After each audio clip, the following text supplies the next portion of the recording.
Welcome to Beautiful Church. Today we are talking with Stu G from Delirious, originally, the Beatitudes Project, and a number of different things. An absolute wonderful experience. wonderful experience. And time. We enjoyed this conversation a lot, so check it out. This is Beautiful Church, a podcast where we hear about how God is putting hope and courage into his church in a time when it feels like everything else is falling apart.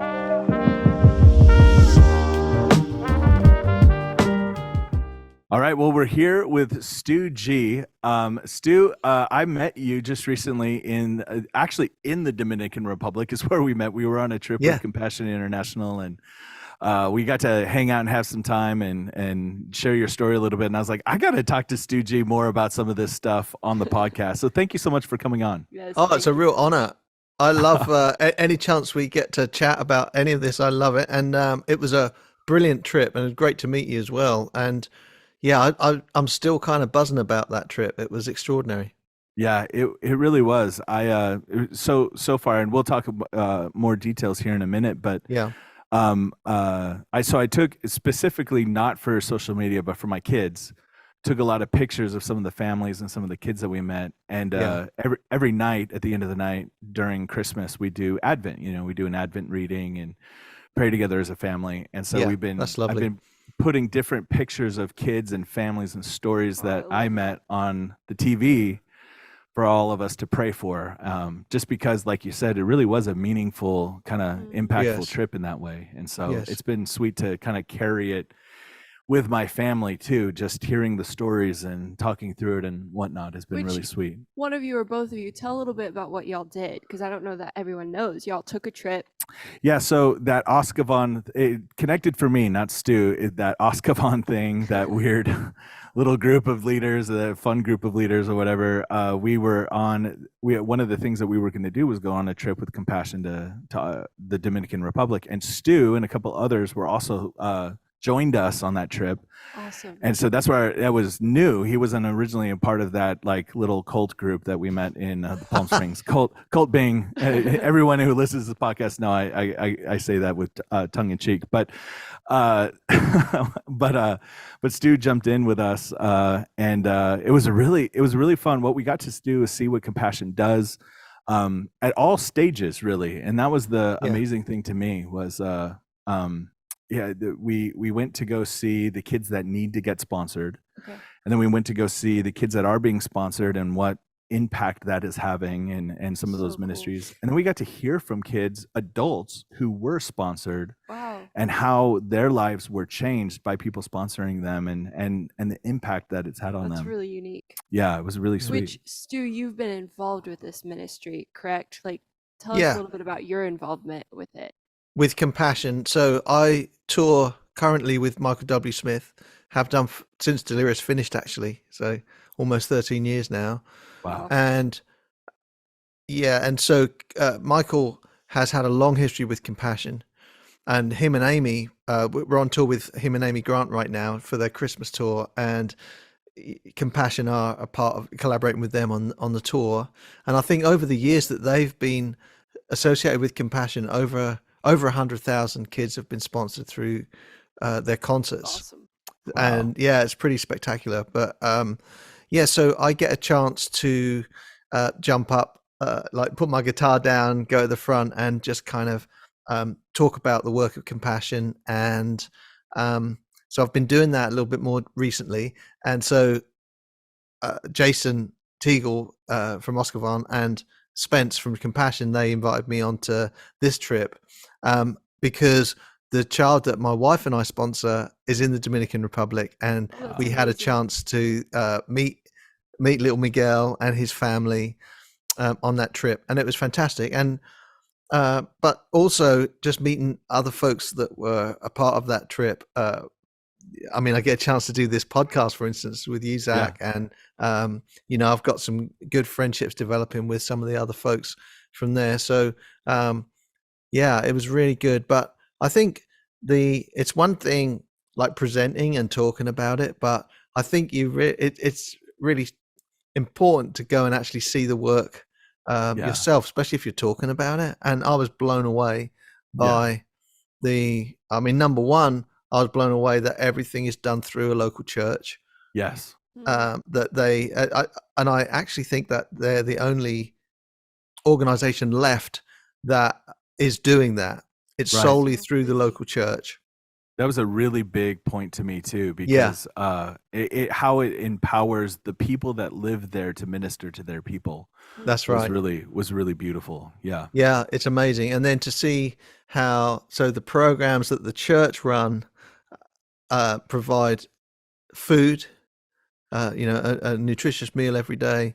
They provide education, and like we all know that education actually helps people out of extreme poverty. Right.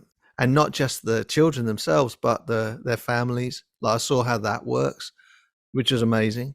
And and then obviously the spiritual side of it, because it's a church. I know that last year, it sounds like I'm doing a pitch now, but last year, probably because you're just used to doing a pitch. Last year, 56,000. It's estimated 56,000 children came to know and follow Jesus. Wow! Through the local churches that through Compassion. That's amazing. Yeah, it's incredible.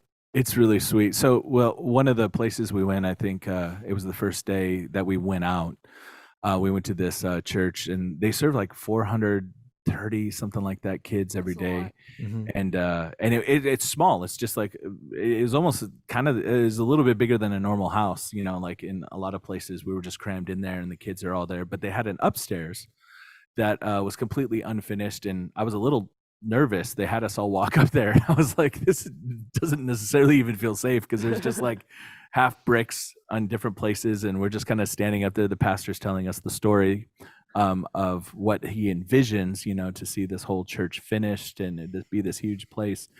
So we all went to dinner that night. I was sitting next to Stu, and he's telling me about something we'll talk about here in a second. And one of the guys gets up and just goes, you know what? They only need X amount of dollars, and money goes a long way in the Dominican. And around the table, this, probably 30 people around the table, everybody just goes, we're going to pledge this, and I'm going to pledge this. And at the end of like 5 minutes later, we had the money pledged to be able to build this church and finish it, to be able to help these kids. And it was just sweet not to just see it, but also just really kind of be a part of it. It was a really beautiful thing. To pour into it. That's so amazing. Yeah, it was really fun. Yeah, what's something that's impacted you because is this your first time doing a trip like this with Compassion? It's the first time with Compassion. Over the years with Delirious and other things, I've got to go and be a part of work, non-profit work in India and in Asia. And so it's not the first time I've seen extreme poverty, but I loved the element that this is all done through the local church. And then one of the people that we met that had come through the program, his name's Jonathan.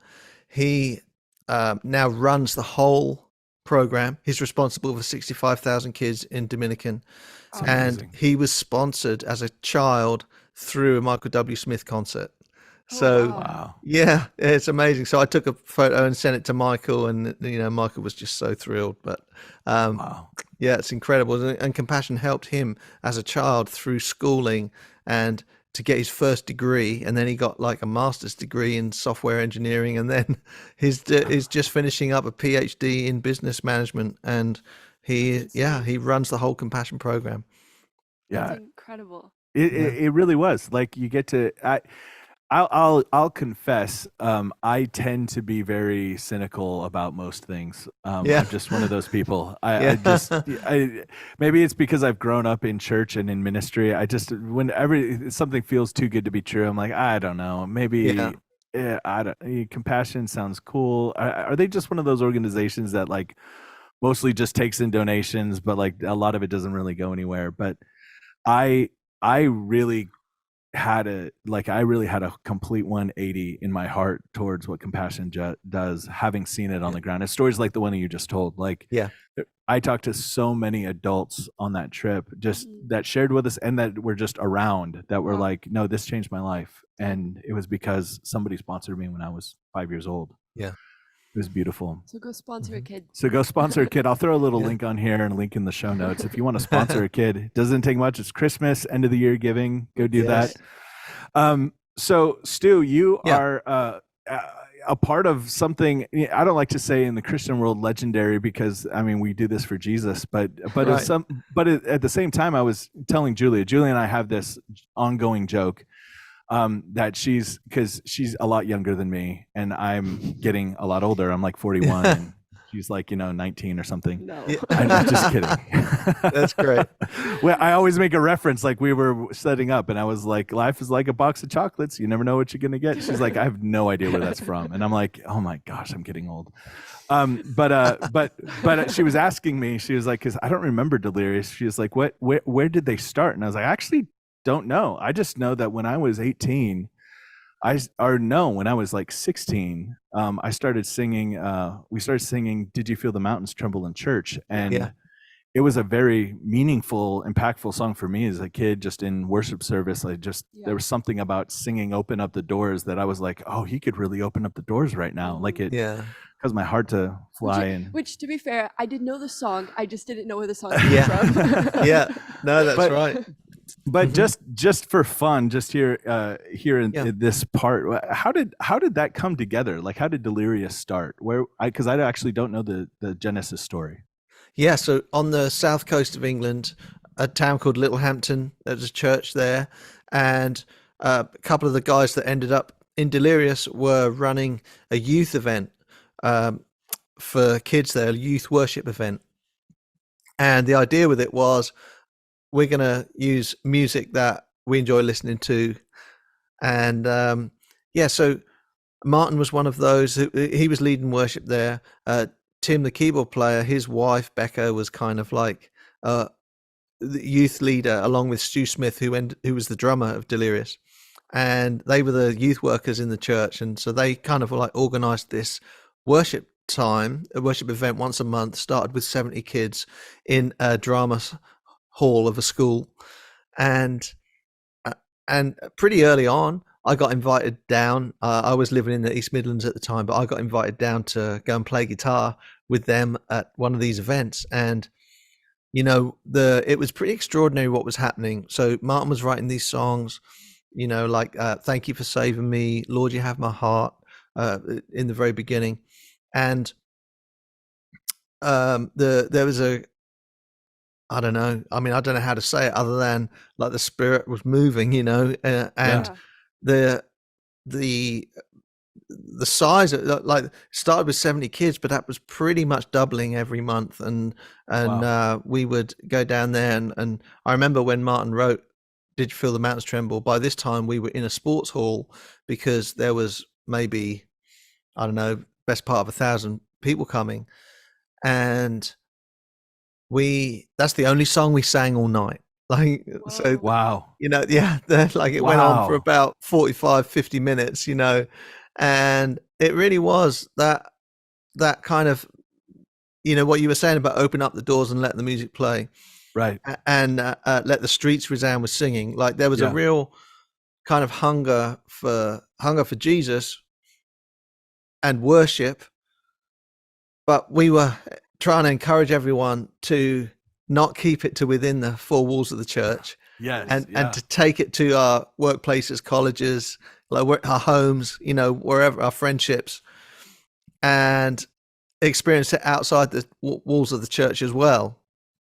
Wow. And so it wasn't long, we'd started to write songs like History Maker and things like that, and we had this kind of moment of like, well, like, we're encouraging all these people that are coming to the events. It was called Cutting Edge by then, and we used to release these 6-song cassettes called Cutting Edge tapes. Yes. Yeah. And that a lot of those early songs were on, but we were kind of saying, like, what does that mean for us to open up the doors and let the music play? And we literally were becoming a band, and we'd be invited to go and lead worship around the country. These little tapes would just kind of like weaving their way, up the highways and byways of the UK, and eventually beyond. And people wanted us to go and lead worship at their events.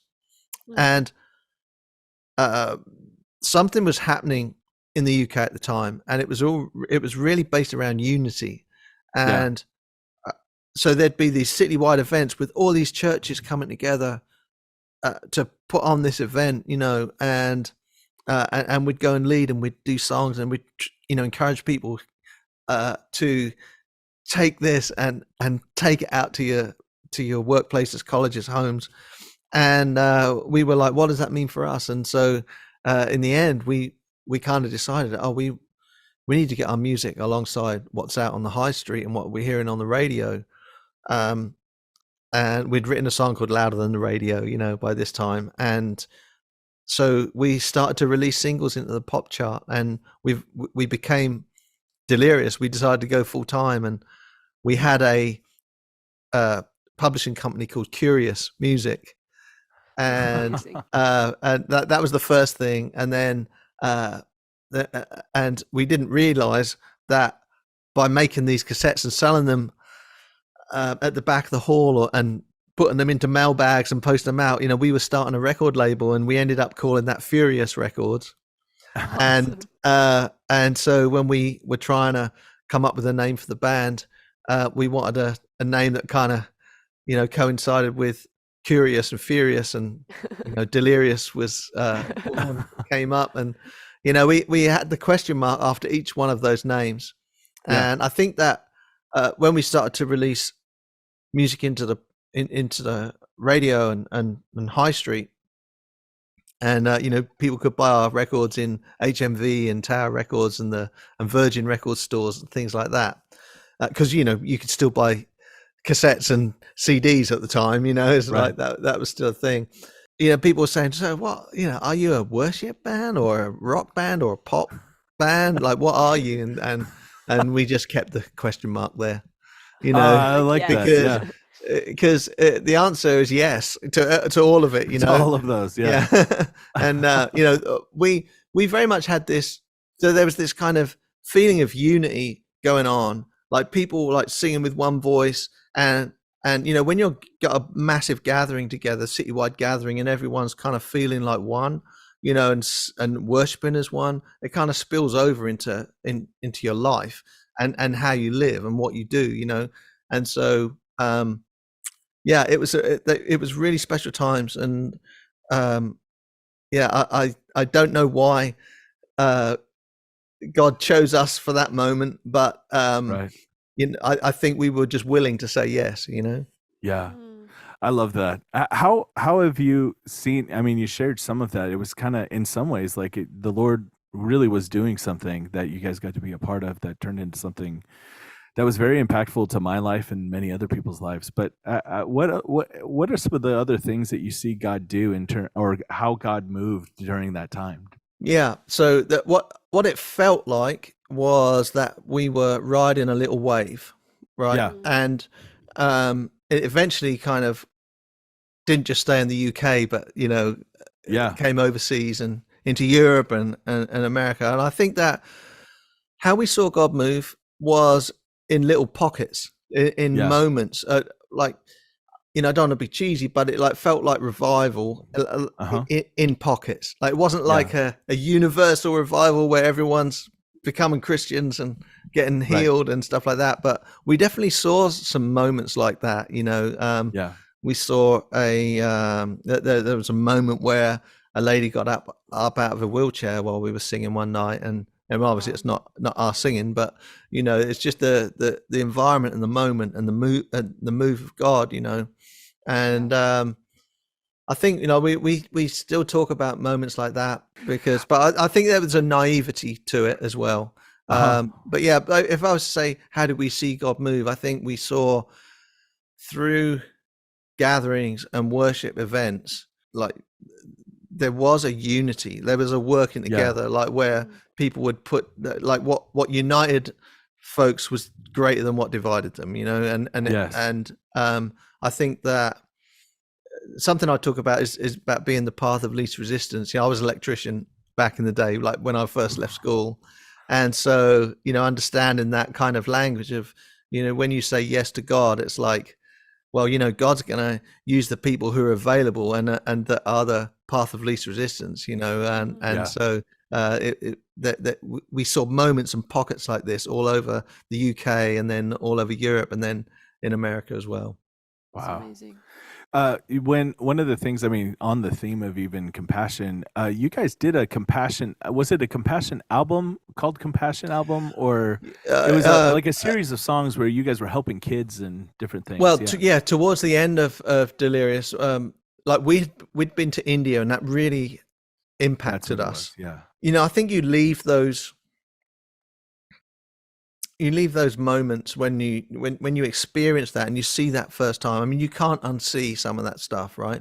Yeah. And it leaves you with the big question, like, what do I do with that? Right. Am I supposed to kind of sell up and give everything to the poor, or what's my contribution?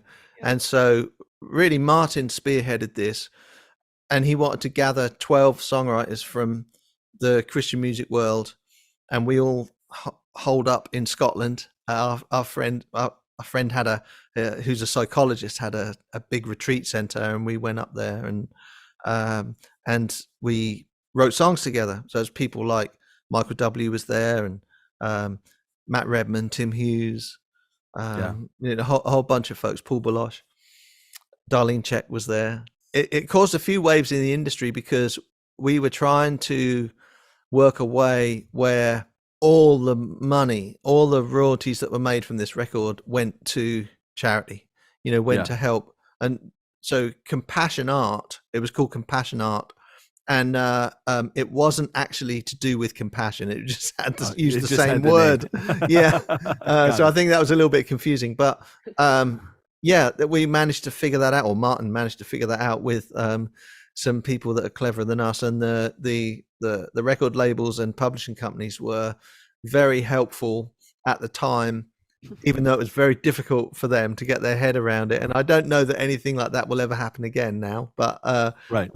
I think it caused too many headaches. But it was an extraordinary little movement for a number of years, and a lot of money was raised and went to so my part of it. So I was involved with an orphanage just outside of Hyderabad in India, where they housed orphans that were AIDS orphans. So their parents had died of AIDS, and and all the children were HIV positive. So you can imagine, like, in a place where it's like extreme poverty, where there's that kind of situation going on as well. Like, it's really important to have clean water to take their antiretroviral drugs, right? And stuff like that. So my wife and I were involved in, like, funneling our part of the royalties to that organization. Wow. That's amazing. India is a country that's always been on my heart for that very reason. I've not been, but just growing up hearing the stories, it's just I can't imagine seeing it. I felt that way in the Dominican Republic even just a couple of weeks ago. 100%. Yeah. When we walked into some of those homes, I had tears in my eyes, just like, oh my gosh, like you said, you can't unsee this. Like, no, that's right. We when I went to visit Miguel and his mother and siblings, his father was actually out at work, picking up some work on a farm, and it was I mean, so challenging. They don't have running water in their house. The house is kind of mud floors and tin walls and roof, and they actually do not have a functioning toilet. They have this kind of concrete pad thing, and so it's shocking, and so but the encouraging thing is, through Compassion, because of one child being sponsored, they help the family as well. So we're helping them kind of get some things sorted out there. You've been in the worship music industry for a really long time. How many years has it been now? Well, so I was a worship pastor in a church for a number of years. And then, so from like 86 to 92, and then we moved to the South Coast around 93, 94. So anyway, since 1986, I've been involved in worship Just music. a couple years. Yeah. Longer than I've been alive. What would you say is like, I mean, you've seen worship impact so many people. Like, what would you say, like, how has it impacted the church? Like, how has the church transformed as like the worship movement? I feel like has almost like arisen and found its voice or finding its voice throughout the past few decades. So I think one of the main things that influenced us, we loved the Vineyard movement and what was happening through their sort of worship. And then we were really inspired by a worship leader called Kevin Prosh, and you probably know, don't you, Zack, or know of him? And so he, like back in the day, I had the opportunity to tour with him over in Europe in the early 90s. And the thing with him, how he inspired Delirious was he kind of gave us permission to explore the music that we really wanted to. He always used to say to me, Stu, God loves your tone. Like chase tone down, chase it down. Like there's no reason that you couldn't sound like your biggest inspiration out in the world, you know? Yeah. And kind so of I breaking think that like Maranatha integrity kind of sound and just like actually having some artistic expression. Exactly. Yeah, exactly. So I think that's one thing that we've seen happen, and it didn't just come through us. You know, there was lots happening. The whole Soul Survivor movement and the New Wine movement in the UK. You know, a lot of stuff came out of that, and I think that at that time, you know, we were definitely pushing boundaries musically, but we had our own label, right? So we didn't have A&R people telling us that we couldn't do something. Right. So which is beautiful. Yeah. So we had this phrase, taking it wherever it goes. And so if we felt like the Holy Spirit was saying something, we would, you know, we would just go off in that direction. Yeah. So, and try that. So, but I think, you know, our contribution was musically to explore the sonics and the tones and see. And I think, you know, one thing with Martin's lyrics at the time, we were quite naive, and there's like an honesty and a naivety to some of those lyrics. We didn't know what we were doing in some ways, so you know, we were learning how to write songs, and we were on a journey, and you know, so perhaps some of those things aren't very polished or produced, you know. So there's still a lot of life in that in that sort of organic, natural naivety. Well, it's interesting because I would say that I think that's what, for me in the 90s, that was the spark for me. Was Kevin Prosh actually, and you guys as well, but was how Kevin, it was so raw, Relentless Mercy, you know, that album. I still listen to that album today just because before, like when I'm sermon prepping or something, because there's something about, like you're saying, the naivete. There's not a intentionality to produce something to achieve something. It's just this is it, and that alone is just something beautiful, I think, about a lot of the stuff that you guys have been a part of and done. I have to say, one of my favorite moments at my church in New York was there was this moment in the middle of a sermon. I got done. I felt like I didn't really give a lot of altar calls, but I felt like maybe something should happen in this moment. I just paused before the Lord, and this guy in my church, it was a really powerful moment. He started singing Majesty. Okay. And Majesty is a song you helped write, correct? Yeah, that's correct. Yeah. And it was just this powerful moment. He just started singing Majesty, and then the whole congregation started singing Majesty, and we were there for probably 15, 20 minutes just singing that song over and over and over again. Wow. It was amazing how the Lord met us there in that time. But that's amazing. Just cool, and to know that you had a part in writing that song, but also that just also cool, and how, like you said, these little pockets, how that impacts so many different moments that you know or don't know about. I think it's really sweet. Yeah, it's One crazy. thing that is really big on my heart that I teach on and talk on a lot is the Sermon on the Mount. It's Talk about it a lot. I talk about it a lot. Julia's in my friendship group where we Yeah. just go through the Sermon on the Mount on Tuesday nights with a bunch of people in my living Yeah. room. Brilliant. And you have this thing that this is what you were telling me about in not Oscavan, but Yeah. in the Dominican. Yes. Is you have a thing called the Beatitudes Project, which is Yes. phenomenal. I would love for you to share a little bit about that because I think you and I are on the same wavelength with it. And I Yeah. think it's beautiful. And your dog just walked in. Yes, Charlie. Yeah, he appears in a lot of my videos when I'm like doing little tutorials or whatever. Yeah, I like it. Yeah, I forgot to shut the door. There he Tell goes. Charlie what's up for us. Yeah. There he goes.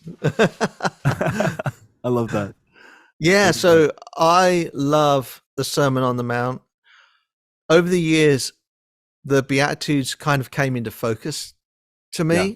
And I had this kind of hunch, this sort of belief that Jesus is inviting us into a way of living through the Beatitudes, through these announcements of where God is, to a way of like really making a difference, to really join with God in the renewal and restoration of all things. Yeah, I mean, I could talk for hours about this, but the big kind of idea in the Beatitudes Project is about the blessing, actually. So, it says, blessed are the poor in spirit, blessed are those who mourn, and in Luke, it just says, blessed are the poor, right? And so Right. we've seen just a few weeks ago, seen extremely poor people. And you think, well, how can this be blessed? How can someone who's lost the person most dear to them, like, how can they be blessed? How can those who are hungry for righteousness and justice, like how like where that is missing, like how can they be blessed? And there's lots of official kind of theological and academic reasons what explanations of what blessing is. We brought it down to this, that the blessing is presence, like the blessing is the divine presence of God with us. And if the blessing is presence, then so is the invitation. Like the invitation is to be present. Right. Yeah. So, am I present to my own poverty of spirit? Like, if you're prone to depression, or if you reach the bottom of an addiction, like that those feelings where you feel like you've got nothing left, the announcement is that you are blessed. God is on your side. Like God is with you. Like He doesn't necessarily give us a ladder or a quick fix. He doesn't say, like, I just jump out of your hole, it's going to be fine. He climbs down with us. And so His presence is with us. And so I wanted to explore the idea of blessing being presence. And so how it worked out for me was I was thinking about this for a long time, and I would say to the guys, like in Delirious, maybe we could do a project based around the Beatitudes. And obviously at that time, I just thought it would be music. I thought it'd be a bunch of songs. And then, we finished, Delirious finished. And that threw me into like an upside down space, right? Yeah. Like transitional, like something had ended and something hadn't quite begun. And in that moment, you're kind of like trying to do your best, and some of the decisions you make aren't good ones, and stuff like that. But what I felt was that God wasn't very far away in any of that. And so this idea of the blessing being presence kind of came around, and then I just started to meet folks who somehow embodied something of the Beatitudes. So like I said, we were in India, and I ended up going back to India and spending more time with the extremely poor, but with the idea of the blessing, blessed are the poor in spirit, with the idea of pushing into like looking at where God is, like He and He is. That's a question that a lot of people ask, like, where is God, right? Yeah. Well, Jesus tells us he's with the poor in spirit. He's with those who are mourning. He's with the meek and those whose presence is ignored. You know, he's with those who are hungry and thirsty for justice and righteousness. Like I went on my journey of pushing into seeing where God is, and I met some extraordinary people. You know, the extremely poor in India. I had a conversation with a guy who was a multi-millionaire, worked in hedge fund stuff on Wall Street, and I had a conversation with him like, what does poverty of spirit look like to you? And he talked about addiction, and he talked about you know, a drug addiction, but also the addiction of money and making more money. And I said, well, what have you done about that? And he said, well, actually, I've started a non-profit. Well, it actually is a for-profit company. I don't know. He started a thing called Every Table, which is like looking at where there are food deserts in the United States, where people can't get a nutritious meal, or it's too expensive. And so he started this place where people can buy a nutritious meal for the same price as a McDonald's. And anyway, so that's one kind of story. I met a woman who'd been in prison, actually on death row. She'd been in prison for 27 years and on death row for 24 of those. And she had her sentence commuted to a life sentence with the possibility of parole. And when I met her, she was actually out on parole. And I sat with her and Amy Grant, and we had lunch together and listened to her story. And, you know, what does mercy look like to someone who has received the death penalty, you know? And women at this organization called Thistle Farms here in Nashville, they're all survivors of prostitution, addiction, trafficking, multiple convictions for the lives that they've led, and they now have the largest non-profit like social company, and it's all run by survivors of prostitution, addiction, trafficking, and you know, they make goods for the home, cosmetics and candles and all that kind of stuff, but they find women who are in prison, or, you know, that want to get their life back together, and they give them almost like a rehab type treatment for a couple of years called the Magdalene program, and then give them a job at the end of it, you know. And it's extraordinary, and that's what mercy looks like the compassion in action from the womb of God, actually. So the Hebrew word that we get mercy from has this little three-letter root word that means womb. And so I don't know, I met a rabbi, actually met him in India, and he's an American guy, and he became a bit of a mentor on the Beatitudes Project for me, and he explained that kind of stuff to me. So that there are certain people that I met along the way, and I kind of tell their stories, and we wrote a book, and I made a film and made some study materials and a record. John Mark McMillan, Matt Maher, Hillsong United, Amanda Cook, and others, Michael and Amy, they all came and helped me make a record, all based around the Beatitudes. So that's the Beatitudes Project. We finish the project. We start it with, what does it mean to listen?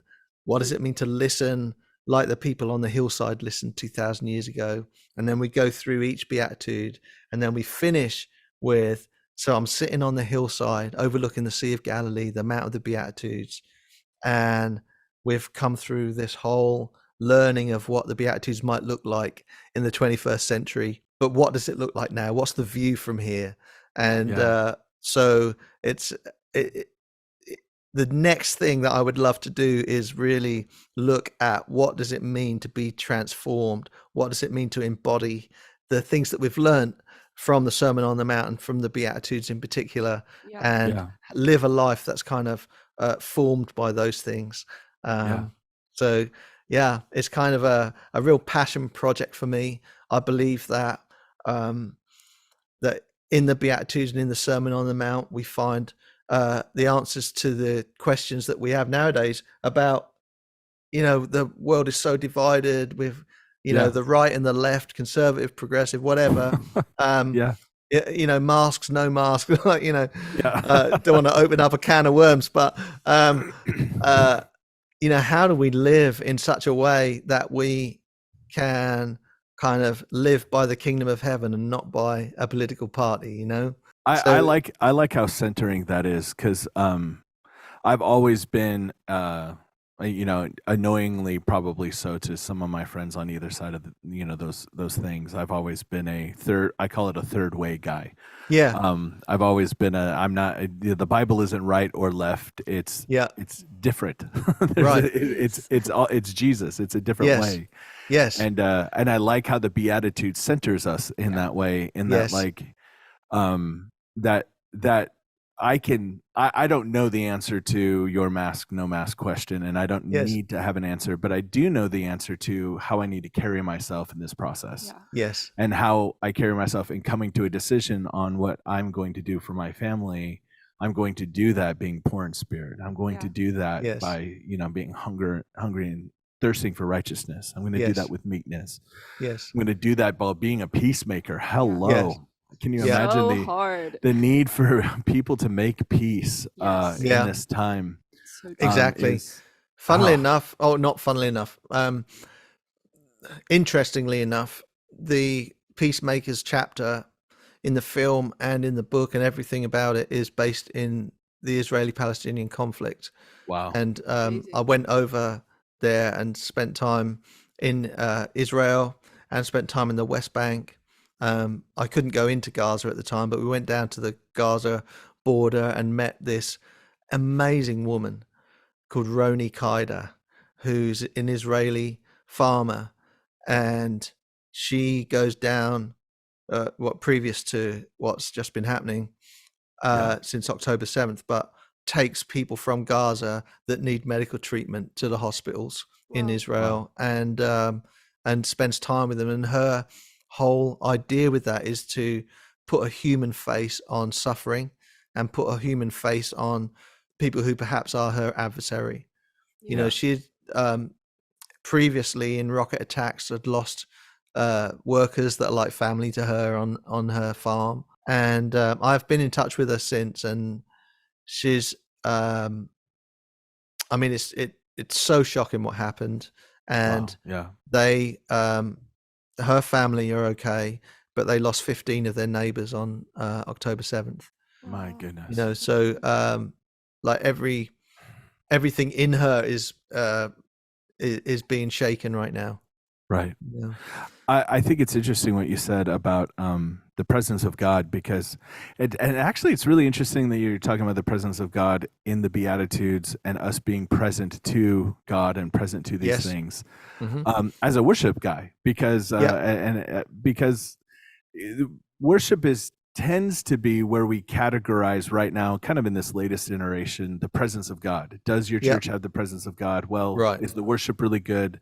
Are there, the swells and the space that's made in the song? That means that this place has the presence of God. Yeah. And I had to help somebody the other day, because I am big on that. I think that that's important. I want to make space for God to move and speak. And I tend towards more charismatic environments. But at the same time, I've always kind of tried to help people understand that the presence of God is more like, better said, the presentness of God. And it's God being present. It's not necessarily an emotion. It's not necessarily a feeling. You might feel something, but it's the presentness of God. And our goal, hopefully, all of us. And I love that you said this about cutting edge. The goal is to then take that presence out of those four walls and to the people that are in need of it. Yes. And I just love that that's so big a part of how you're carrying the Sermon on the Mount, because I think that's a really nice synergy. Yes. Yeah. To become carriers of the divine presence. One thing, I had started to read some Jewish material, some kind of academic stuff, and I'd come across this rabbi teacher called Abraham Joshua Heschel. Yeah. I read a lot of Heschel. Yeah, when you're talking about the presence, like I don't want to go down a rabbit hole, but he would say, there's not a secular molecule in the universe, right? So like God is everywhere, and it's almost like we're showing up, right? To that and being aware that God is there. So one thing he talked about was Moses at the burning bush. It's probably not unusual that he'd seen fires, right? But there was something different, and he made the decision to explore and to be present in that moment. And so Heschel would say that we meet God in time and not in the created space. So which is why things for him like Sabbath is so important. Because you meet God in time, and time that you put aside, right? And you push in and you explore and you meet God in that time. And for us, it might be, Eucharist or communion. We meet God in times, and so that is something that I kind of like carry that with me. That it's in moments that we meet God, and it's not that that in front of that bush with Moses, God said, "Take off your shoes. This is holy ground." It's like all ground is holy, and we can meet God at our burning bush anywhere.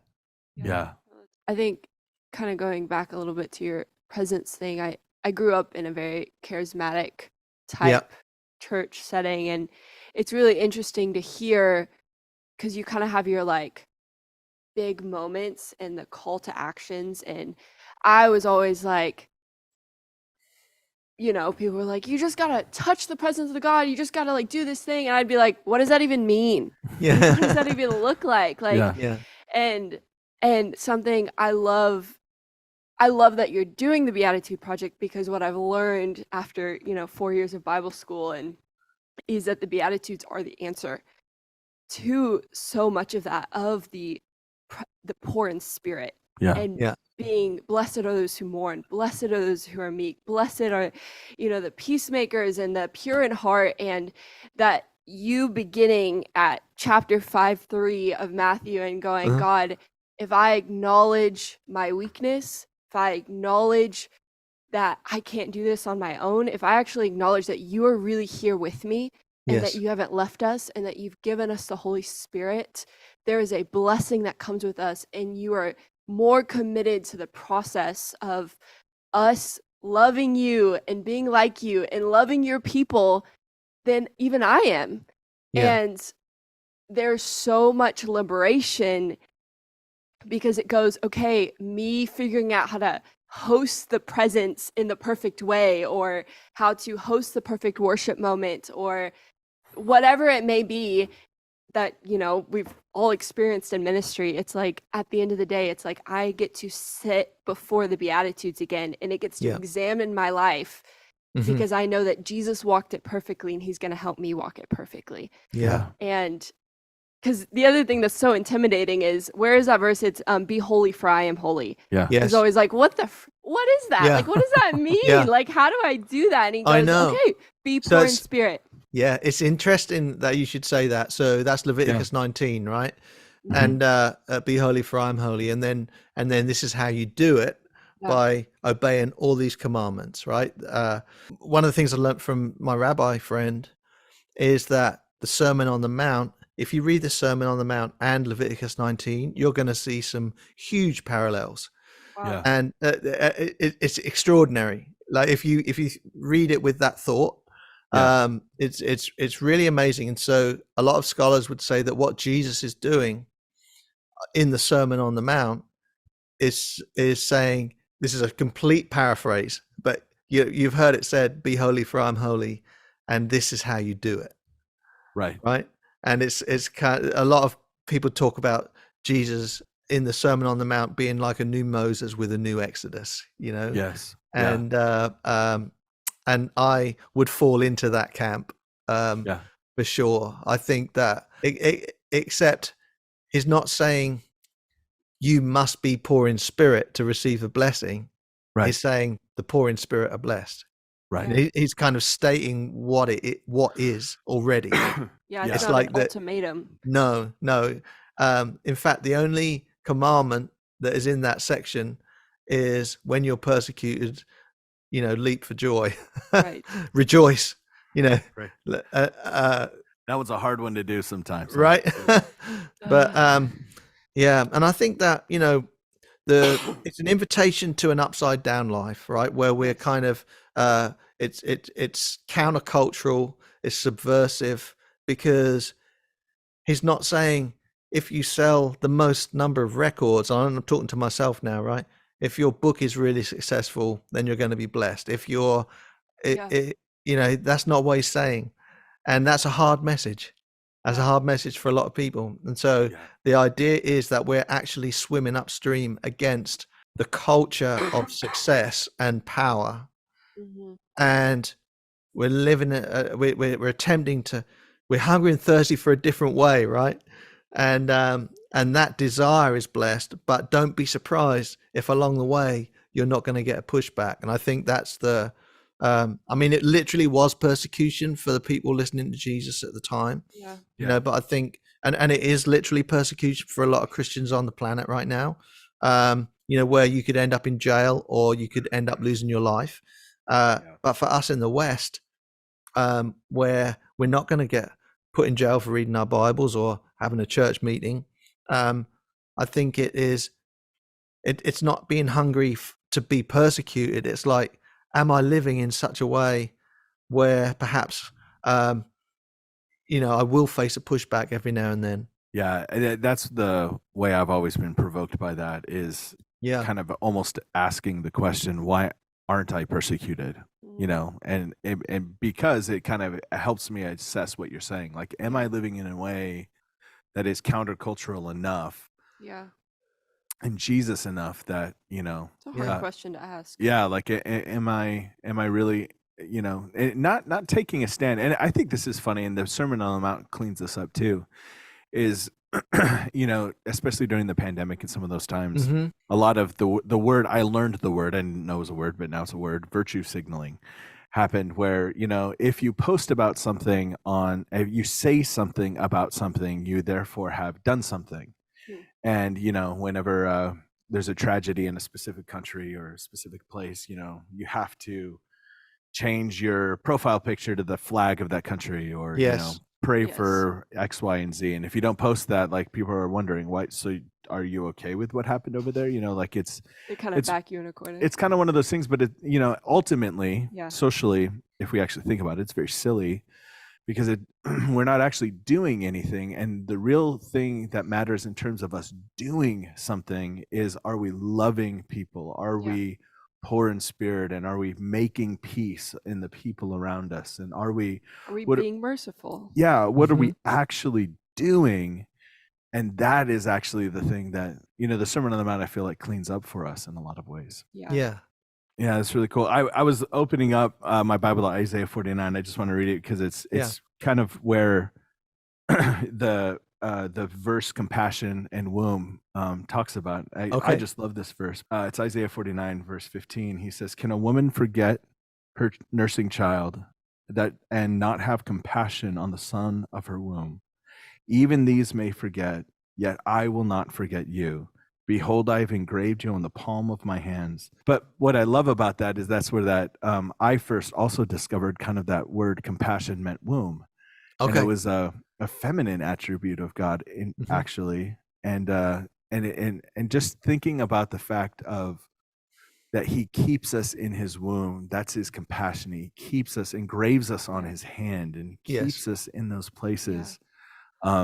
Is just a beautiful reality to me. And thinking about how then, kind of what you're talking about, how then do I have compassion for people? Like, that's kind of why I want to pray for these families that we met, because I don't want them to just be these a tourism of poverty that I went on, but I want to actually care for those families. I want to remember those faces. And there's this little boy named Mikael who his dad had just died, and only had his mom, and they're working for $6 a week, and and they asked her, and she's had cancer, but she's working in the sweatshop, to try to Wow. make money, and tin house, mud floors, um, and I watched his little face. He's about 11 years old, and the interpreter asked the mom, so do you have a husband? And she goes, no, he just recently died. And I just saw the pain, anger, sadness all simultaneously on this little boy's face, and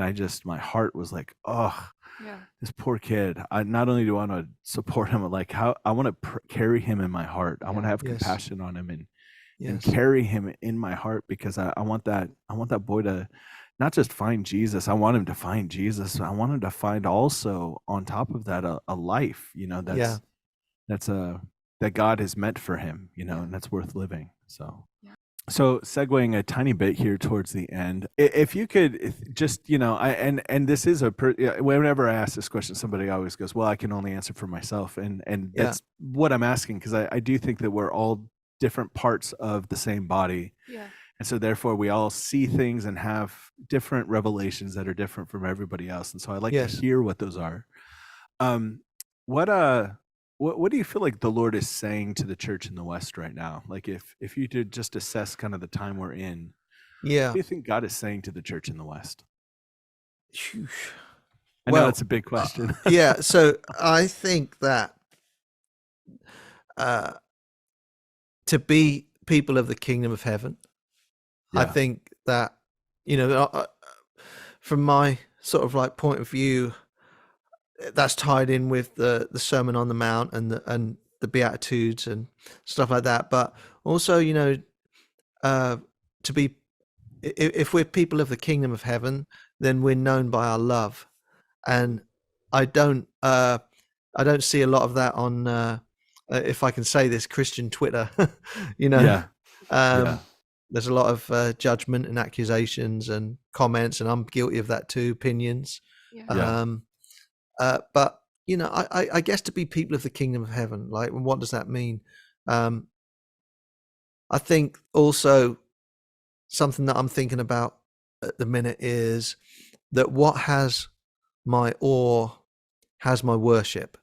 Like, what has my attention, what has my focus, what has my obsession, that has my worship. And so, I was joking the other day, and I don't mind saying this, but I said, I've got a good idea for a new t-shirt.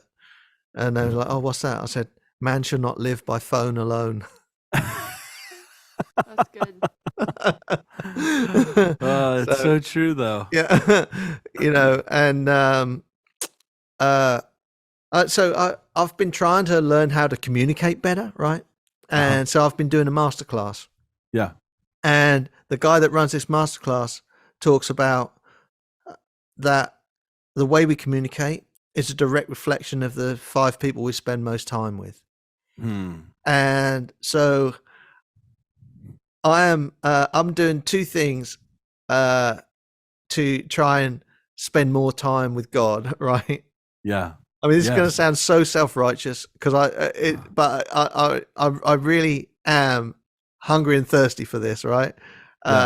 So I'm trying to read more, trying to read my Bible more. I'm going through an Advent book that by Brian Zahn called The Anticipated Christ. And I'm also